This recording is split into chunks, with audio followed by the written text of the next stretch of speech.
Council a project update. We have both consultants that are present this evening that I'll introduce and remotely. So in council chambers, we have Todd Kennedy of CCY Architects. CCY has the design contract for the remodel of the project. And to the right of me is Bo Breck. Bo is with Ripple Creek Properties. He's a commercial investment and developer, investor and developer. So remotely, we have Garrett Simon and Doug Winter. They are of Immersed. It's the operating arm of Meriwether Companies, and they actually run food halls in the Midwest. And then we have Rika Design, Jeremy Kittleson, who is a front and back of house kitchen design firm. So, and we have Simon Elliott, who's right behind me too, from CCY. Thanks. So tonight, we're going to be talking about the Armory, and what we'd like to do is confirm the project goals and next steps based on the progress so far for this remodel and reuse project.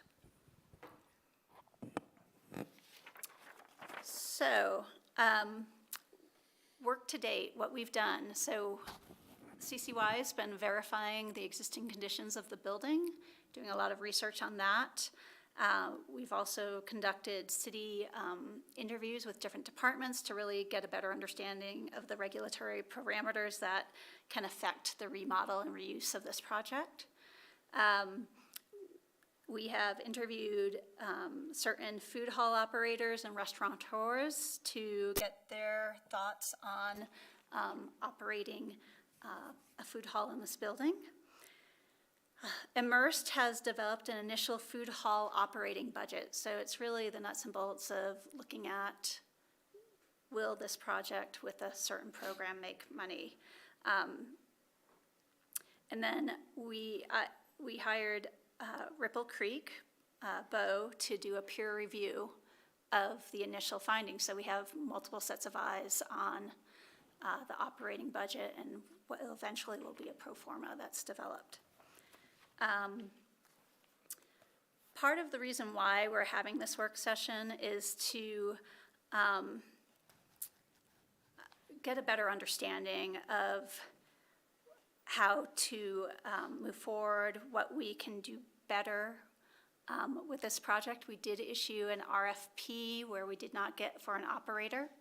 We didn't get any responses.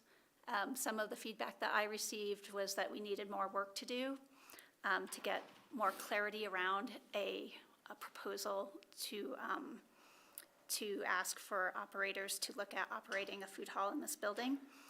And so what we want to get is more clarity tonight from council to be able to move forward and be able to develop a program for this building that can then go out for another RFP and try and get a operator on board. I'd like to see if Todd would like to add anything, or? Sure. I think, to maybe say it a different way, I think a big part of this work session is, there's been a lot of discussion about when is the right time to bring on an operator and what does that model look like. And while the city had issued that RFP and wasn't able to get any responses, I think we pivoted our approach to say, okay, let's dig into that. Let's have the operational arm of our consultant team, which involves both Rika and Immersed and now Bo as well, to dig into the RFP, understand what maybe were the obstacles to not getting a response, when is the best time to bring on an operator for this project.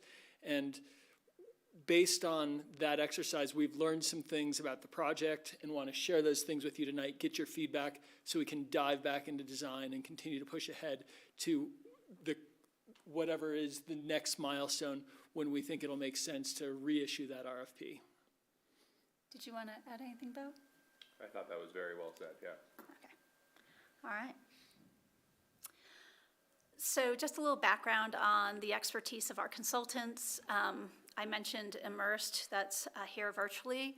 They are the operations arm of Merriweather Companies, and they are food hall operators. They are hospitality and resort development experts. We have Rika Design Studios, which specialize in the front and back of house of food service design. And then Bo here does commercial real estate development. He's involved in various projects, including he was heavily involved in Edgewater Public Market, which is a food hall on the Front Range.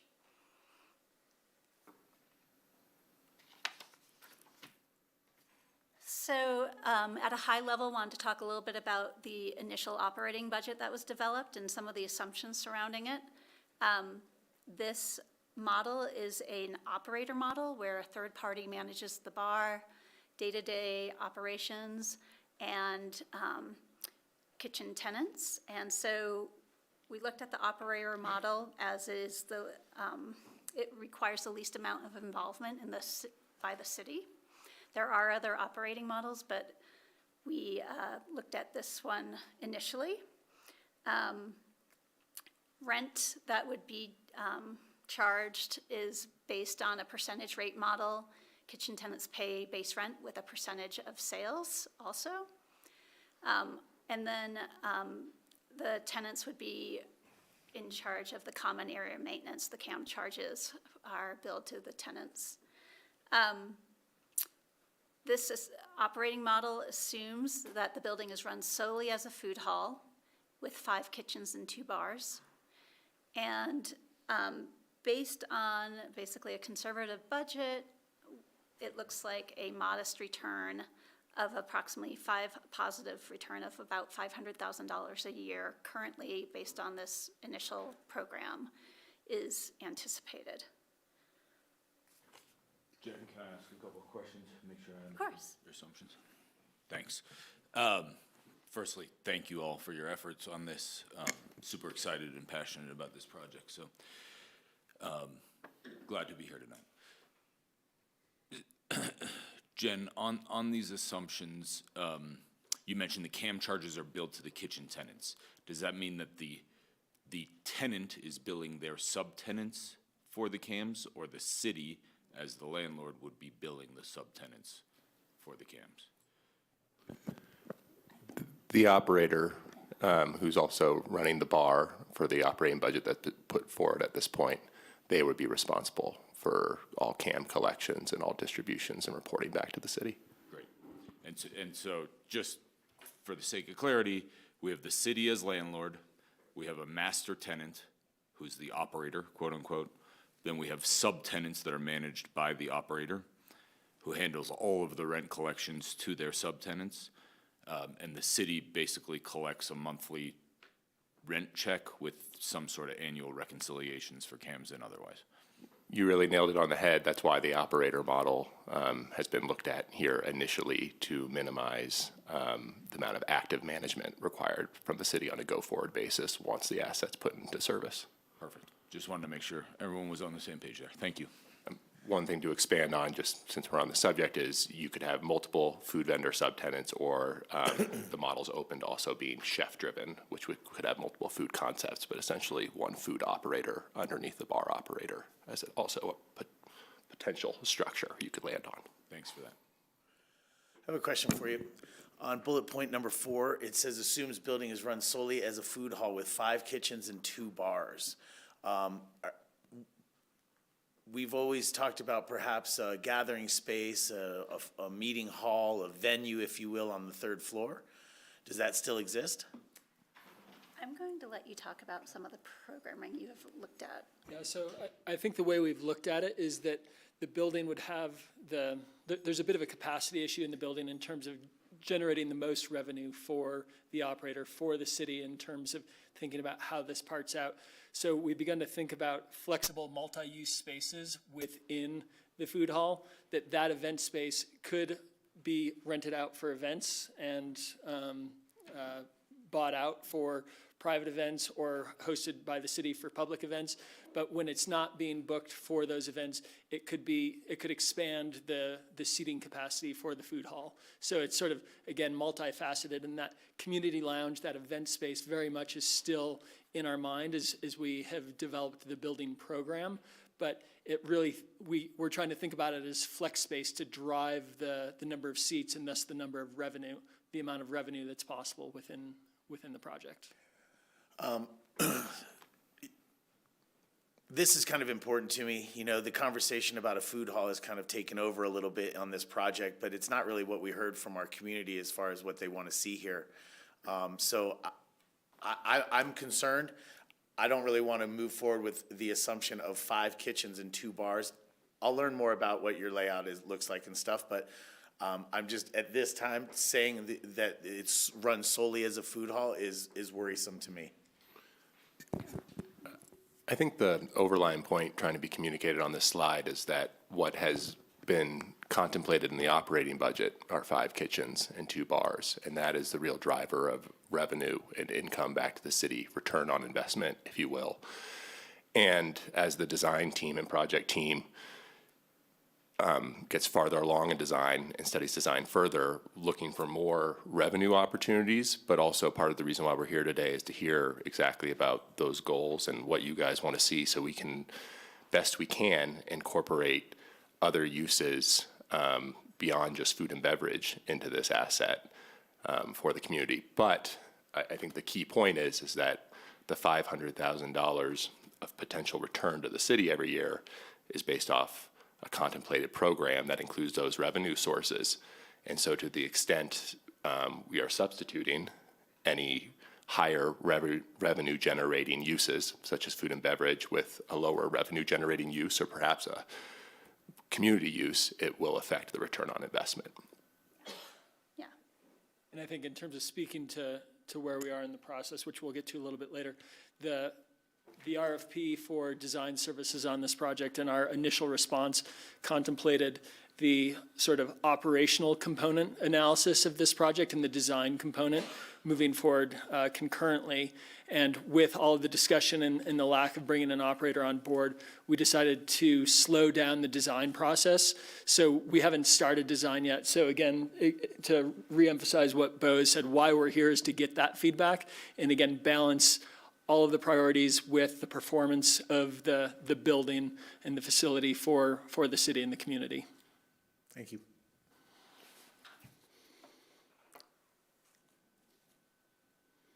So some initial project considerations. When looking at that operator model, the initial results are a couple takeaways: that the cost of remodel and potential operating constraints will make private investment probably unlikely. And so the project will require significant city investment. Any required operator capital investment may deter interest in the project if you are looking at just a food hall, again, because of modest returns. The consultants, both Bo and Immersed, noted that they believe that the building will need to be planned for turnkey space delivery or extensive tenant improvement budget to actually get interest in the project. And then changes to the food hall program, which Bo was getting to, moving forward by incorporating more different uses in the building may affect the potential return. So that's just something that you'll want to consider as we move forward with this process. And the model can be refined with design progress to better meet project goals. So that's why we're here tonight. We want to really kind of hear, based on this initial information, how do you want us to proceed? And I'll add on to that, Mr. Mayor, that I'm also happy to give an update on the asset management plan and its ability to perform or not perform this project, which I think might be an important consideration about the revenue generation from the property. Thanks. Jen, would you mind recapping for us, if you could find this, or if you know it by memory, what the results of the community survey on this project were regarding the uses in the space? So I haven't looked at kind of the community results, but the top results that were memorialized in the council resolution in November were food hall, number one, community lounge, affordable retail, flex space, visitor center with no office support. Those were the top for council in descending order. And on 2 rounds of outreach with the public, again, I'm kind of pulling this from a while ago, but you know, food was definitely high up there. Community space was high up there. People want a place that they can go to and hang out, and you know, it was different age groups want to be able to linger or dwell. But you had definitely like the food hall, the community space, affordable retail. I'd say those were probably like the top Thanks for that. Appreciate it. results, yeah.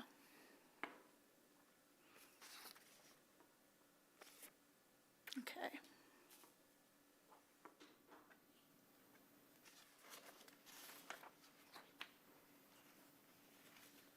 Did I miss a slide? Okay. All right, so next steps. The team is planning to go to 100% enhanced schematic design and reissue the RFP for an operator. We'll be continuing to refine the operating model and develop a pro forma for this building. We're planning on a public engagement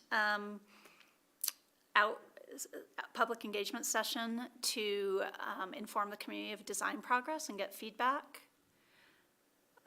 We have a timeline that we're going on with this. So, you know, we're here at May 28th. We're assuming we can get to 100% enhanced schematic design by October.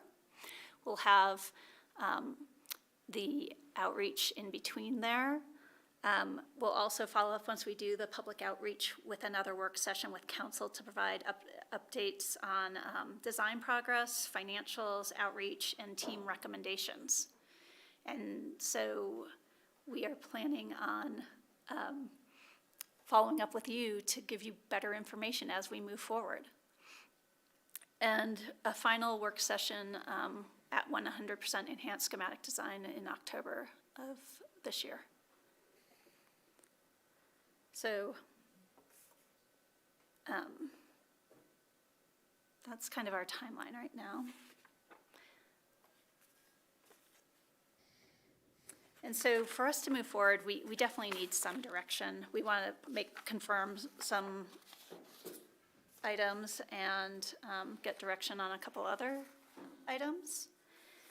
And with regard to the financials, one of the questions, when we've met before, we've talked about a target of somewhere in the middle, which was looked at a target investment of $18 to $23 million. So we want to make sure that's still the target. We want to get a better understanding of what the financial goals might be for City Council for this project. Are you looking for the greatest return on the investment? Are you looking to be able to maintain the building, the capital repairs over time with the modest return? Again, are we looking at something different where it might not be, you know, the greatest return based on the program? So we're trying to get some direction on what your financial goals for this building are. Okay. We can go through these with you. Do you want to do them one at a time? We can do it right now. Mr. Mayor, could I provide the AMP information before this, please? Because it may inform absolutely. council's opinion. So where the preliminary asset management plan is we've found about $12 million cash for this project. Every number is higher than that in this project. So, right, the white box estimate from 2 years ago was 18 to 23 million. So no tenant finish out. I don't have an estimate of any thing to make this turnkey. right now of what that additional cost is. But that's something, depending on direction here, we can dig more into, giving you some ballpark numbers to move forward on.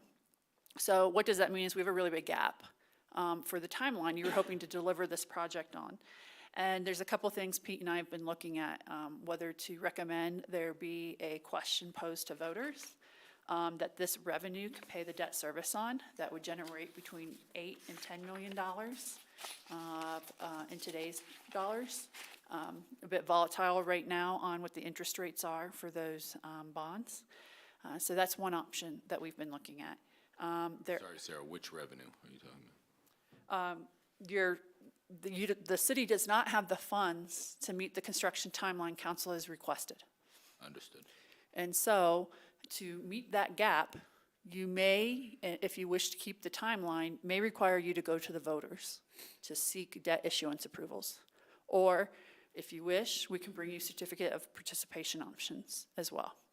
But both of those mechanisms are borrowing mechanisms, which would have, how much revenue can you raise with a $500,000 debt service payment a year? Between 8 and 10 million, maybe 11 if rates drop for us pretty quickly. So again, that gets us just to white box, not to turnkey. And so it requires prioritization of the activities in your asset management plan if you want to free up other dollars.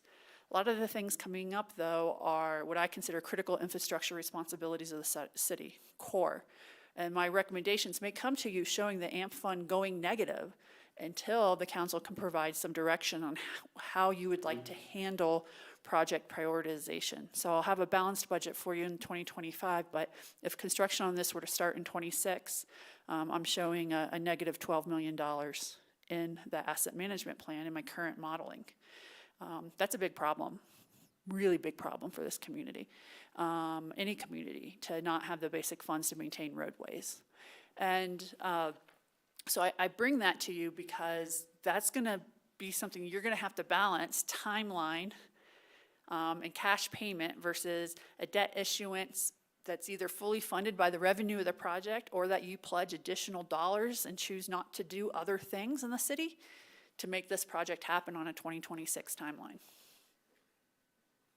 Could we also please get some information on the PIF financing idea that I think Bo mentioned in his peer review? I'm interested in exploring that, and I'm also interested in debt secured by the short-term rental tax revenue stream.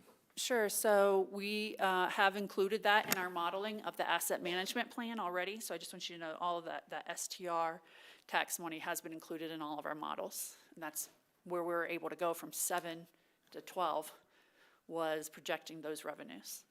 The other piece is a PIF is definitely an option, but it also is a conversation for you about affordability. Because what it does is it increases the price for the end consumer by having an additional special tax, which if your goal is affordability in the space of the product offered, it is counterintuitive to that to put on a PIF that could come in at 2, 3, 4% of sale value. Yeah, again, I'd like some more information on that. It's a valid point, but I don't think that 2, 3, or 4% shifts the affordability quotient meaningfully. So I think it's a tool that we should really consider. I don't think we've ever used it in the city of Aspen, but it has been used in Glenwood for the whole Meadows complex and brought development that might not otherwise have existed in Glenwood to their community. So certainly something I'd be interested in exploring. And I wanted to ask, could the money come out of like the general fund or a different fund balance? So it could. You'd have to do a review of what government services you're planning on cutting, is my take on it from the high level. Because you may not be able to continue to provide all of your operating services that you provide today out of the general fund while making a cash transfer. The last option to consider, which is one that Pete and I aren't real thrilled about, but is truly at council's discretion, is an interfund advance. It was done during COVID out of the Arts and Culture Fund to help with COVID relief, and it was done for some land acquisition. That has a required 10-year repayment, though, under your financial policies at the 10-year treasury note. That would have to be paid back to the Wheeler, and 10 years is pretty aggressive with the dollar amounts we're talking about, but we can model that as well. So those are all things we're working on behind the scenes, since we're heavy into the capital budget already for 2025 and beyond with staff. I just thought it was important for you to know that, right, you have to balance the community needs and wants compared to revenue generation for getting the project delivered in 2026. I should say started in 2026. I just want to, quote something from our spring supplemental, that the opening fund balance of our budgets, or of our fund, has gone from 212 million to 330 million in the last 4 years. And Pete is quoted as saying the fund balance has grown on purpose for projects such as the Armory. Obviously, we're talking about the asset management fund, but, and this includes all these different funds, but can you speak to that 14% increase per year, but like why it doesn't cover necessarily the Armory cost? Sure. So the only portion of the asset management plan revenues that are from sales tax is the short-term rental tax. All the remaining components of the asset management plan are paid through property taxes. So the growth that you're speaking of is not from property tax significantly. The growth is primarily on the sales tax side. So again, Pete and I are trying to balance this all right now, but there's been some program growth requests we've received from council already this year in the general fund. And so we're trying to balance all of that with the upcoming operating costs. I would add, I'm happy to explore trimming some services in exchange for accomplishing this incredibly important project for our community. So I'm happy to look at that to find some general fund dollars. As the team advances further, we believe we might be able to uncover additional opportunities to offset capital investments such as historic preservation tax credits, which essentially offsets, a certain portion of capital investment if it can be achieved. And the last thing I would add is whether this building's a food hall or some other use in the future, I think if the city intends to put it back in service, there's a certain amount of baseline cost to get to a white box condition or to get to a finished condition no matter what. And so I would encourage maybe council to consider that too in an analysis of cost side of the equation. Of the incremental costs of doing a food hall versus another use, that there's a lot of baseline costs, I think, to rehab this building no matter what. All right.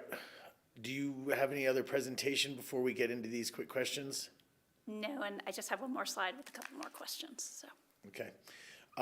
Sarah, what is this, after the information that you kind of just filled in for us, what is this target investment at still 18 and 23, somewhere in the middle? What does that mean in that conversation? What you just said was like, this doesn't get it done. So for council direction on this first bullet point, I don't understand. I guess what I'm saying is, yes, I still support kind of the approach that we've had here. I understand that this is a $20 million project without a doubt. I'm hearing from you that it's more like a $30 million project or something. So if I'm supporting this, am I saying that I'm precluding other, of bring it to completion? Right, it's when the city's had these major projects out of the asset management plan, they've typically used some kind of debt financing associated with them. The pay-as-you-go has typically only been in the 150 housing fund. And so what I'm saying is if you want this delivered in this timeline, debt issuance is a real thing on the table. Pete, you're welcome to come up, Pete, because he can speak more eloquent than me about this. If you want that timeline, and right, there's some real truth to it's cheaper to borrow and build it now than wait as well. We've seen that with construction inflation. We're actually going to come back to you at the end of July with a conversation specifically around what we're seeing in construction inflation affecting municipal projects. So when you try to reconcile that 20 million ish number, that 18 to 23 million, my opinion is that's pretty much what you've got to do no matter what to service the building. What we're hearing now, though, is there's no operator capital likely to come to the table. And I don't know that number, but it's not a small number to build out the rest of the interior for this preferred use. Okay. All right, well, let's take a stab at this to move these forward.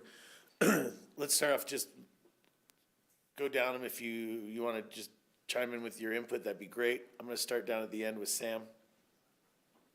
Yeah, thank you. Yeah, I somewhere in the middle. I don't think it's so much that as much as is whatever it takes to get this project done is where I support it with common sense added to it. I'm obviously not just going to spend endlessly, but really whatever it takes.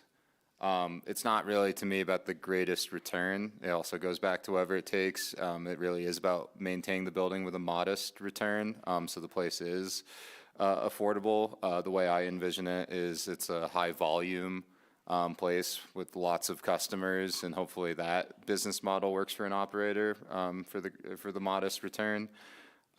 Turnkey, once again, that sounds like it makes the most sense for any operator coming in. So that would make a lot of sense to me, unless there's a model where an operator can take the reins before it becomes turnkey and turn it into what they're looking for. I can see that also making a lot of sense for them. And affordability.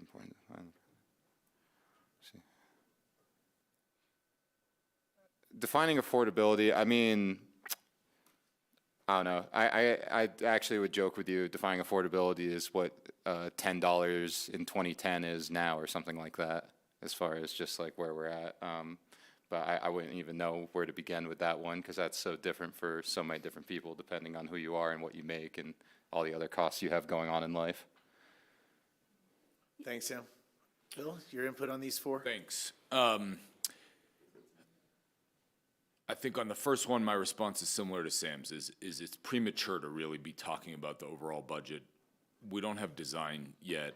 There's a lot to uncover still on this project. I think we need to revisit budget, and we need to be mindful of budget and thoughtful with our financial resources, but it's a little premature. And the vision for the project is forming, which is amazing, but really pinning down what our financial investment's going to be at this point feels premature to me. My goal is not to achieve the greatest return possible. My goal is not to feed the project financially on an annual basis, but my expectation has always been that the overwhelming majority of the capital investment will be borne by the city.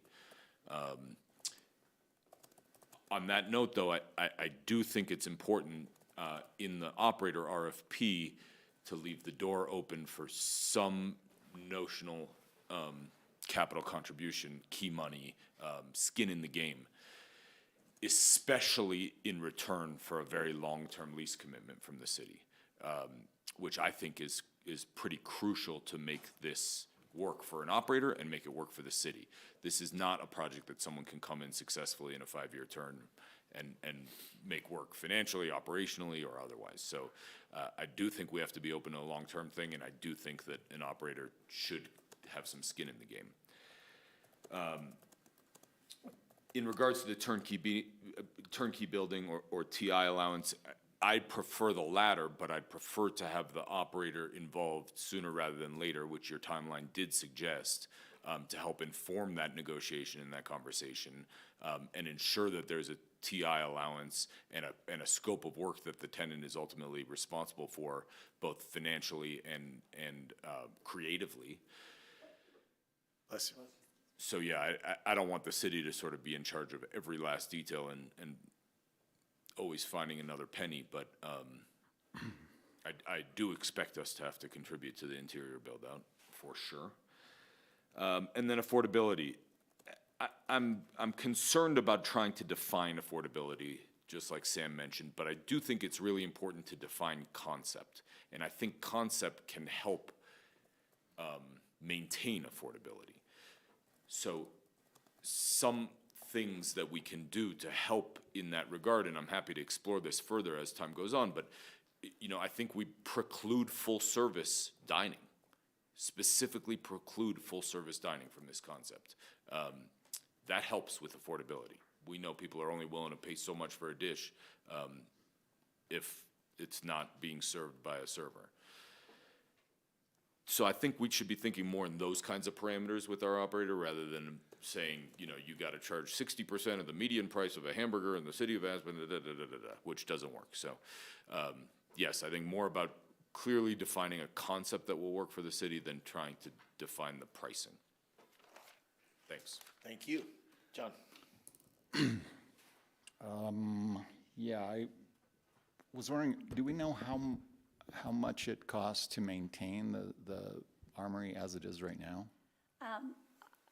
Rob's here. I want to say 200,000 off the top of my head.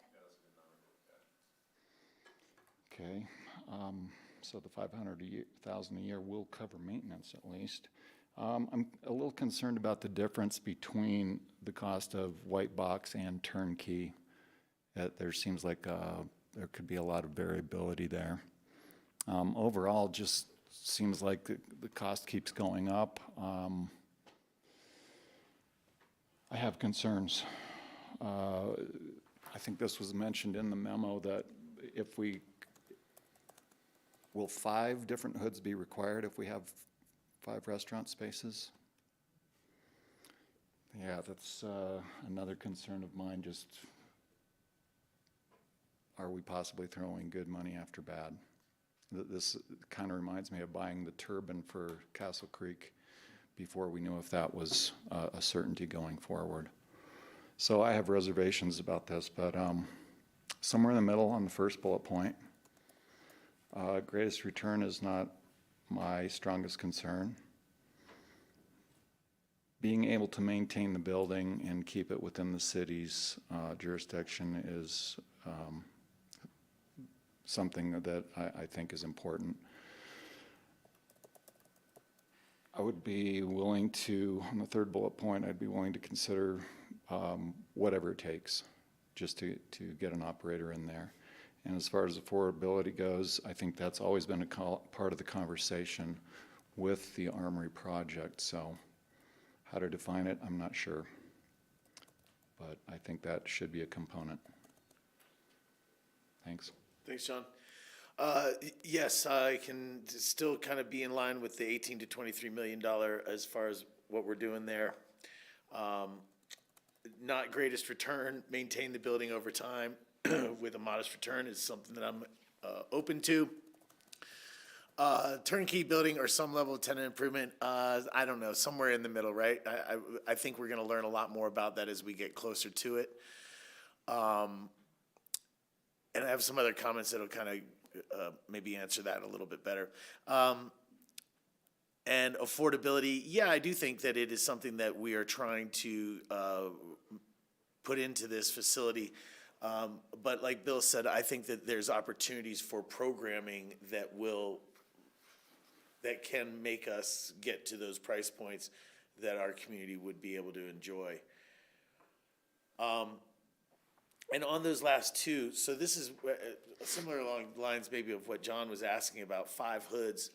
You know, we'd kind of talked for a while about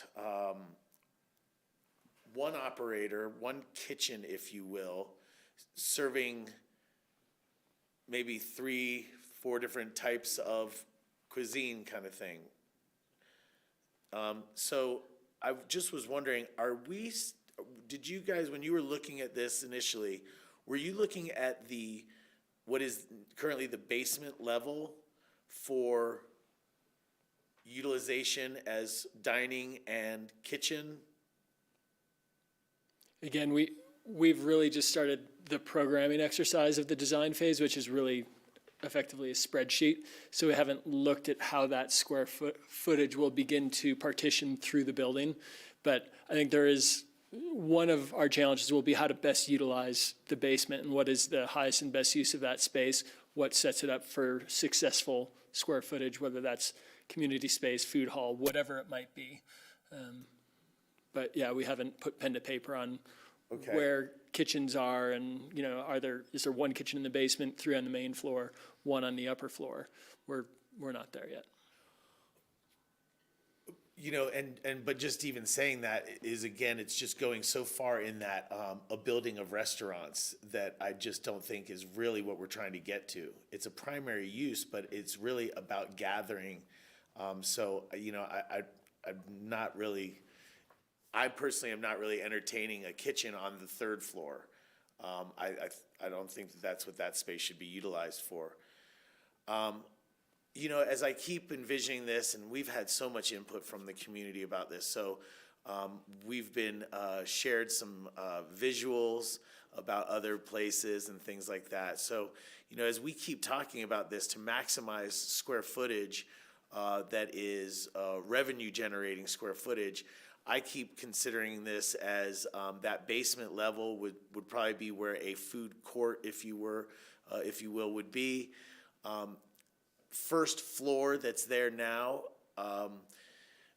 would be interesting if the center of the the middle of the first floor could be eliminated so that the food court on the bottom has a higher ceiling, right?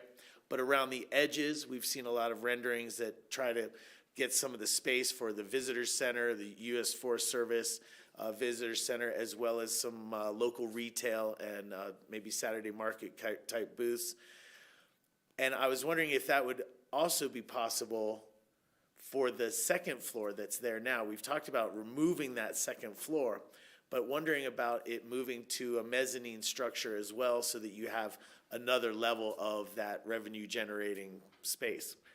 And then the top floor being utilized for events and rented out as a hall, and then other alternative uses like community uses, whether it's youth-oriented or nonprofit or whatever, even open to private events, you know, perhaps weddings and the like. So I'm looking at this as a potential of 3 levels of revenue-generating space, a potential 4th level of mezzanine space, if that was even possible.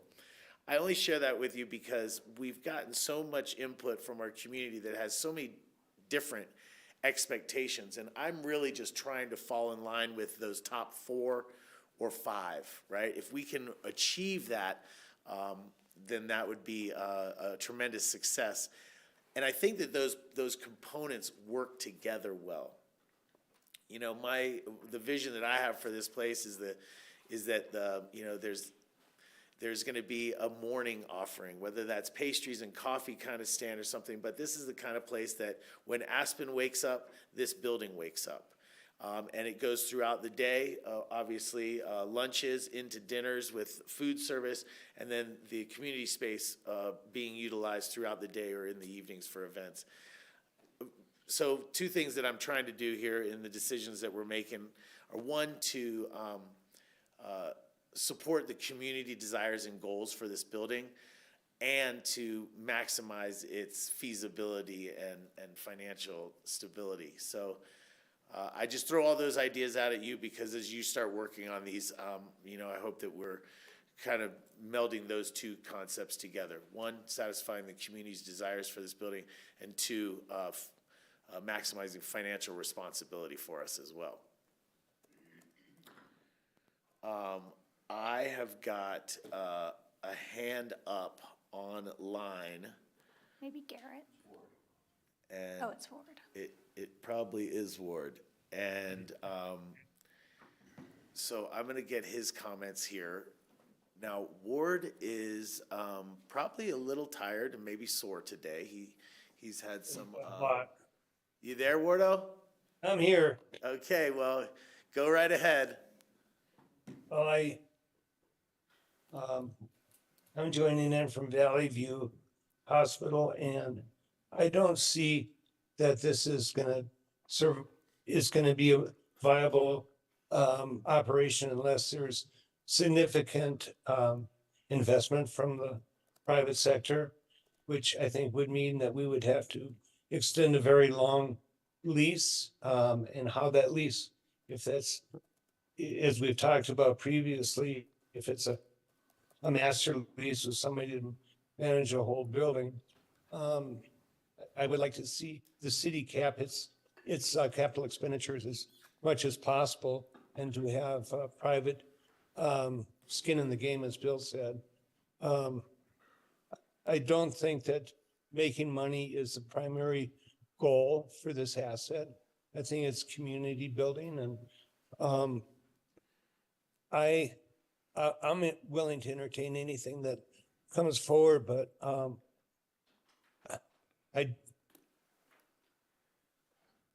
as far as financing, COP, the basic concept of a COP or a bond. We either have an election, we send it to the public, or we do it as COPs, which does not require a vote. But yeah, I think that 3 floors is all that this building should consider. Getting rid of a floor that goes through the middle of the floor and has been in place for many years, I think is, I think we have to do that.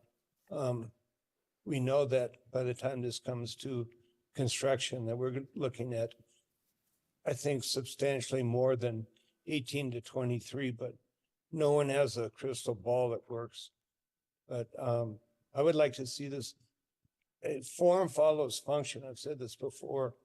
Decide what you want to do with the building and then make it, make the building house those functions.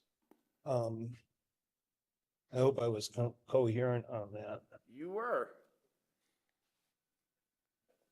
Thank you, Ward. Thank you, gentlemen and ladies.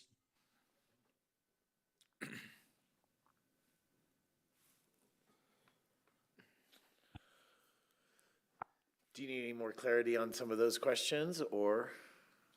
I just wanted to clarify one point. We were talking about the cost to operate the building as is $200,000 a year currently.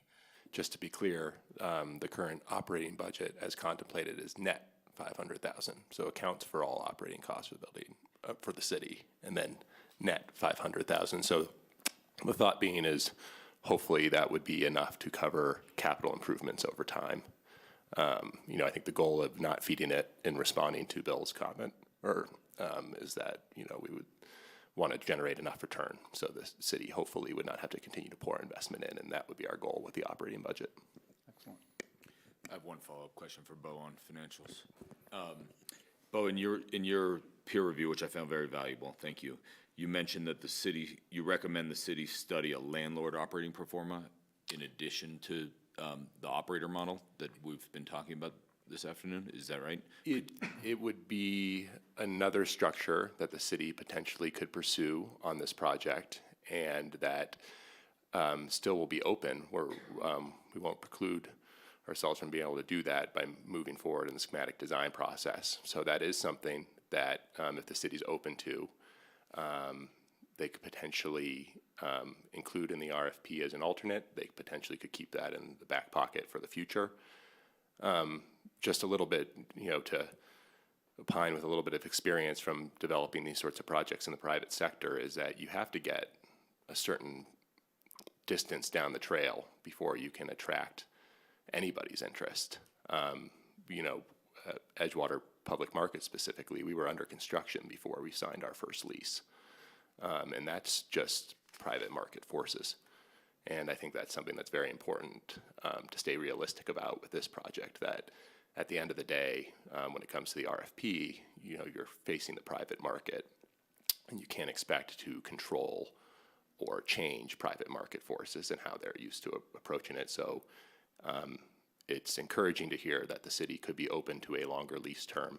I think the city should go out on the RFP at 100% schematics and encourage folks to respond and put proposals forward on what lease term they'd like to see and what capital investment they might be able to meet as a result of going beyond a 5-year term with a 5-year option. And Bo, could you just clarify the highlights of what the landlord model is versus the operator model? Sure, it's very similar to how we did it as real estate developers, or how a lot of real estate developers do it, right? So the city would essentially lease to a bar tenant. They would sign leases with individual food hall operators. there'd be a higher level of involvement from asset managers or other city folk. But it's also would be an opportunity to actually control the end product to a certain degree a little bit over time. So more of an opportunity to switch out food operators if that's what perhaps you chose to do, or more of an opportunity to just really control the overall use and, viability of the food hall over time. It will be more active management. You can drive to very similar returns in my belief. It's a different model, but it would be an alternate model you could look at that I think you could drive to like kind returns, probably maintain more control of the asset over time, but that's a double-edged sword. That also means more city involvement in the asset once it's in service. Thank you so much. I was going to ask, I don't think you've said these terms explicitly, but is there potential for a nonprofit model for the Armory to be ruled under? Turning into a 501c3, raising money that way, potentially? It'd be pretty unique. I think there's, the city has an opportunity to really evaluate their goals, I think, understand structurally what they're allowed to legally do, and then I think creatively can try to drive towards the end product that they're trying to achieve. And so I know that's a lot of words, but at the end of the day, there's a lot of creativity in this business beyond just what the wonderful architects draw on the page and what folks build. There's a lot of creativity in deal structure and how you put it together. So I would have to think about it more. I'd have to study it more. I could definitely get my head around it. It's an interesting idea. Yeah, I've heard it from others, and I would just say that I think there's a lot of people in this community that, are very invested in this food hall concept and would want to contribute. And, everyone wants a return, but I think some people's returns here in Aspen are unique because they are solely philanthropic. So it's just an interesting thought on it. And like other comments, long-term lease, approval of like land use application, putting that at the top of the queue. I think there's a lot of things that can be made attractive of this project that I've heard from different potential operators that I think could be incorporated into an RFP to then work with towards this goal. And as we move forward, we do have another check-in with council, and we are planning on making a number of recommendations on different aspects. Potentially, you gave an example of lease terms or something like that, to help drive the final direction on the RFP. So one more check-in and then issue a new RFP potentially. That's the Two more check-ins. two more check-ins. Yeah. It may be helpful, I'm glad Sam brought it up, one of the design proposals that the city received contemplated this nonprofit structure, which the High Line in New York used a very similar structure to. So I think it'd be super valuable for Bo to read that proposal and contemplate it based on your experience and see if you think there might be something there for us. Thanks. Is there general agreement that food hall is a primary focus for this asset? Basically the next slide, the questions on the next slide. Well, yeah, primary, but not singular. I don't support retail. I can see a Forest Service and then a presence from ACRA, but not ACRA offices. And I think we've talked about this, and I thought we were in general agreement that we may not want to have a long-term commitment for the use of offices.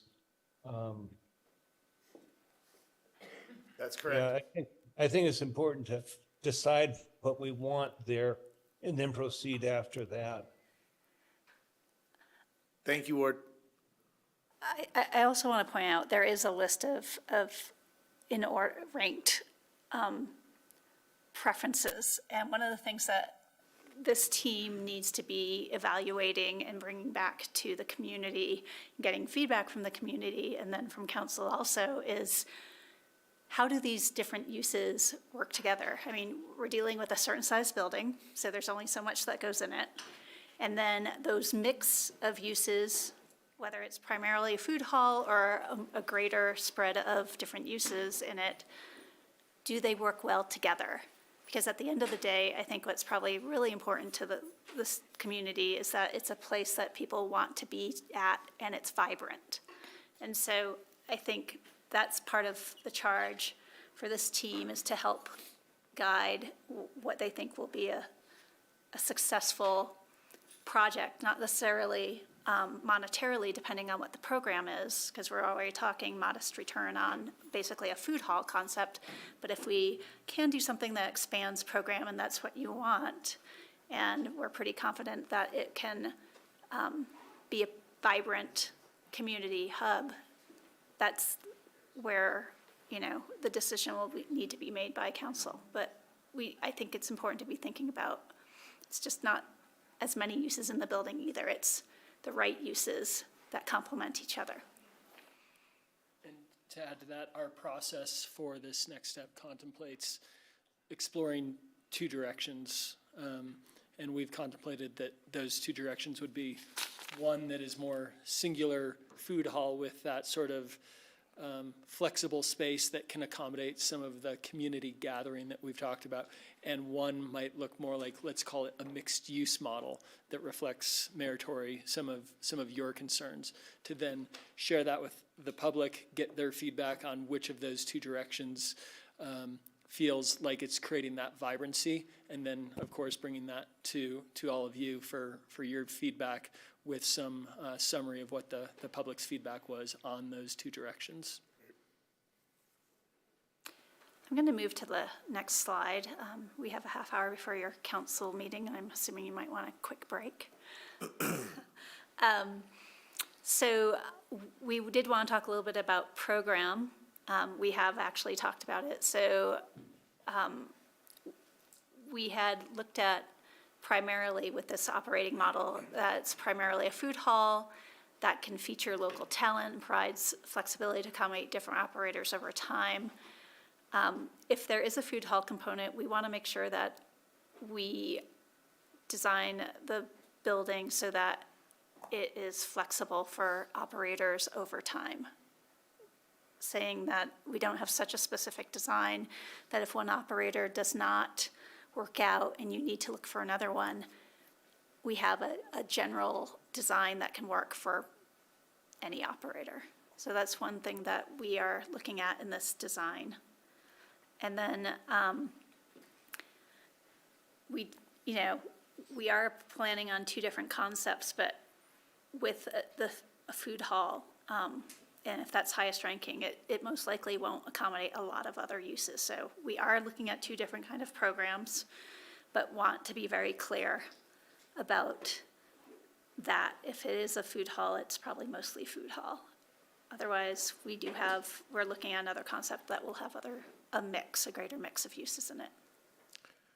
Well, as I've already shared with you, I'm for a mix of uses. I think that's going to be key to the vibrancy of this, but also returning to the community, a building that the community is going to be using and enjoying.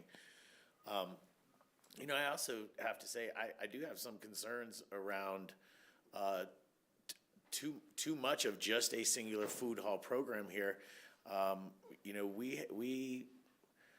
The restaurant industry here goes up and down. We've had a lot of local places opening up recently. I know that their competition is sometimes welcome, and sometimes it can be the death of other private enterprise. So I'm very concerned about just a food hall dominant program. I do and always have thought that food service, and like I said, a place that wakes up with the community and takes us all the way through to the evening, I think is kind of our best bang for our buck in this location. John, I'll start with you. There's a couple of questions here for you and just your input on these 2 bullet points. Yeah, I agree a lot with what Tori said. I think the best and highest use would be a place that, as Tori put, wakes up with the city and is a place where we all feel welcome. Yes on the first bullet point.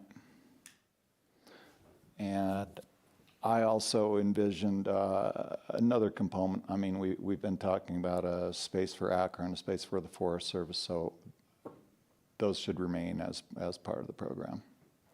Thanks. Thanks, John. Bill? Thanks. I've beat my drum on this from the beginning. Food hall, definitely the dominant use. Ancillary uses should be complementary to the food hall use and used to increase the vitality of the food hall use. Nothing would be worse, from my perspective, than allocating a significant portion of the space in this building to something that's used 10% of the time, 20% of the time, and it's just dark and inflexible the rest of the time, like a large meeting room or something like that. I did like what Todd described about flexible spaces that can be absorbed into the sort of general dining space and then closed off if there's some community event or whatever that warrants that. Other things that have sort of floated in my mind is the third floor could be sort of more casual, loungy type of vibe, which could work well for those types of community meetings and things, and then it can become great overflow dining space when the second floor dining, if that's what goes on the second floor, is full. To explicitly answer your questions, is it acceptable to provide the flexibility? It's not just acceptable, it's expected and necessary. Absolutely.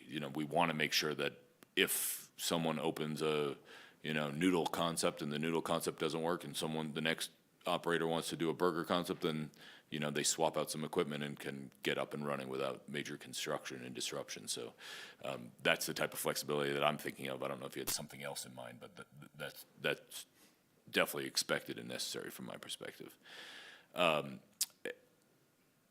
Specific to the uses, again, food hall, absolute priority for me. I am okay with very small amount of square footage allocated to Forest Service and ACRA visitors kiosk. I don't like this concept of a large room dedicated to a visitor center. I much prefer a kiosk, and I think that they will be very synergistic to one another. This food hall and the visitor kiosk and the Forest Service kiosk will be synergistic to each other, and they won't cannibalize each other's space and business. So yes, I am willing to sacrifice other uses, particularly fixed, dedicated, limited use spaces. Thanks. Sam?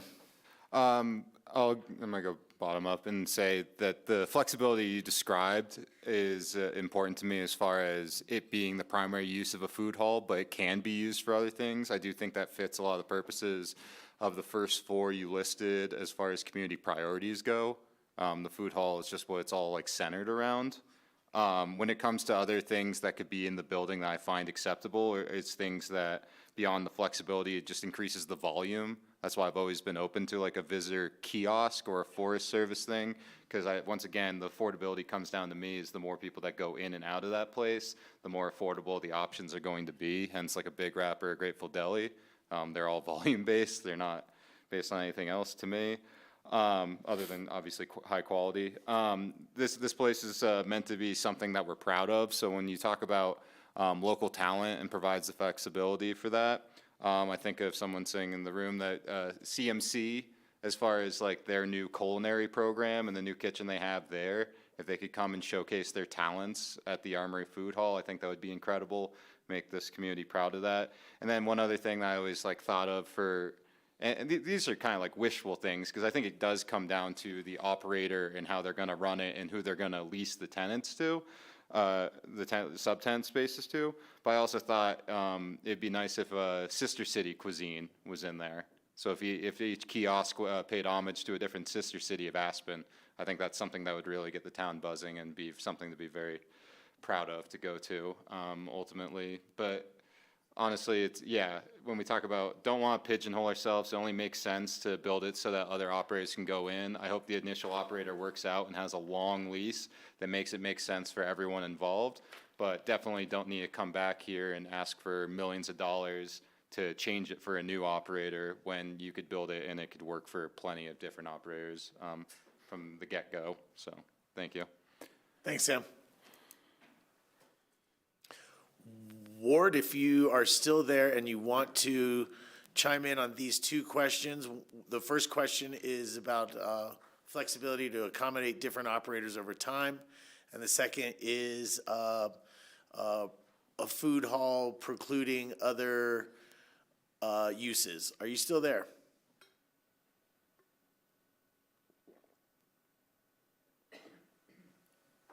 Mute. Okay, I'm still here. I think we've experienced some frustration with intended uses of the Wheeler Opera House space.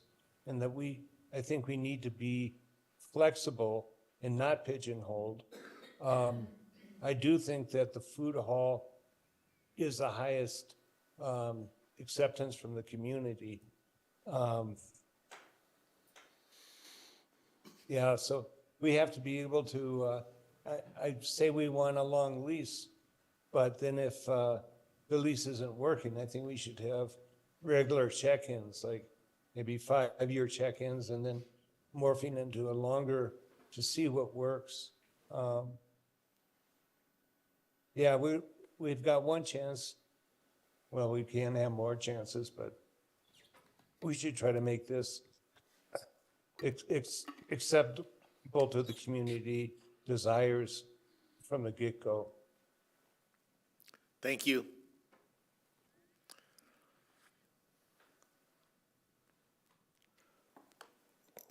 Thank you. So I'm going to just wrap up a little bit here. I'll be completely honest with the council. I don't feel a lot of clarity from tonight. We will go back and process all of this, but I did feel a lot of division amongst individual counselors. What I have heard consistently is create peaches in the morning and the red onion at night. So we will see what we can do in the performer that supports that type of environment. But I think at some point here, we'll come back in resolution, so there's a clear debate and clear direction to staff. I just don't think we quite got there tonight. We had a lot of viewpoints. Thank you. I think that there's consensus here about food service and food service being a big part of this. I think that there's some hesitation around what's possible here. So I think that as we get some more information and more design work done on these two concepts that you're considering, I think that'll probably bring us all a little closer to understanding what's potential here. So, thank you guys so much. Thank you. Thank you. Appreciate it. We are at 20 minutes till 5. We have a regularly scheduled meeting coming up at 5 o'clock. So we will take a 20-minute break here, and we'll be back at 5 with our regularly scheduled meeting.